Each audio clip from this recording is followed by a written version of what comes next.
Okay, today we're going to look at what is a very important area in your groundwork, whether for submission grappling or mixed martial art, which is when the opponent has side control on you and you want to prevent them from taking the mount. All right, just because they got side control, it means they took you down or they passed your guard, but it doesn't mean they should be able to get an easy mount on you. It's not too hard to prevent that and to even capitalize on it, turn it to your advantage. So Sean has side control on me.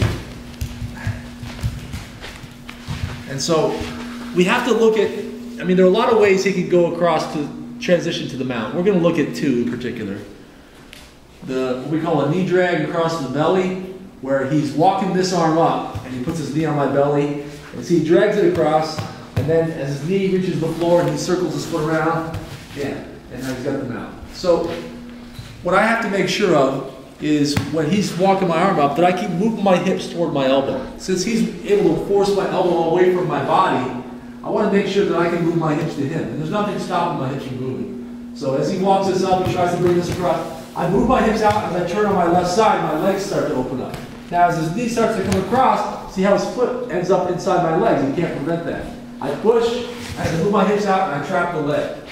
And then the next step is I'll get on my side, swing my arm in under, and get my head in under his belly or his chest, hand on the bicep, other hand around his back, what we call a seatbelt tie. And now I'm in good shape to use my half guard. This is the position you want. When he's trying to mount and you get half guard, you need to get the underhook, you need to get your hips out and get on your side. And make sure your head is in under his chest or belly so that he can't cross face you. And that puts you real close to those legs where you can even sweep him or take him down.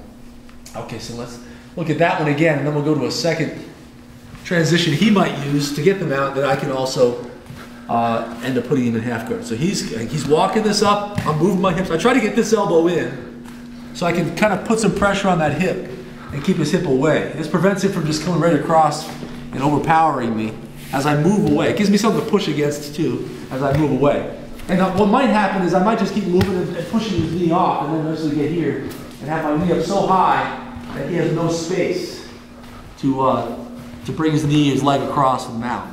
But as he's doing this, he's aggressive, he's pushing it. So then I wait for that knee to come within reach, and then see that there's nothing he can do about the fact that his foot is there, as long as this leg circles as he's coming across.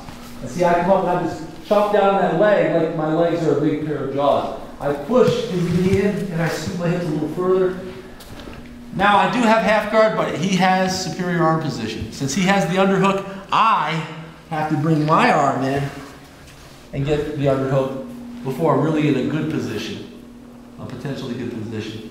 And I also want to prevent this cross face. As he tries to drive his arm across, there, what I'll do is I'll put my hand on his bicep and get my head in here, and now I'm in pretty good shape.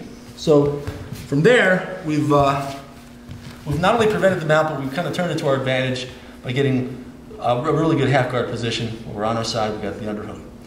Now the second variation has him doing this transition, which people do. He'll sit out through this reverse scarf hold position, and then he pulls on my far knee and he steps his leg high over and comes over and out that way. All right, very common way to do it. People will try to time it well and do it quickly, and they can sneak it on you and get them out. As he does this, he might get it before I can react. So as he does that, what happens is his weight shifts over to this side, my hand is on this knee, and I bring my knee out and slide my hip out, and now I'm out with half guard all the way out behind him. I've got my hand on his lat across his back, and I can come up on my elbow and climb on his back even, in many cases, because his arm was across the other side of my neck. So we'll look at that one again, where he's transitioning to mount. He does get it for a moment, but then I immediately push his knee and scoop, get my leg out, scoop my hips out, and then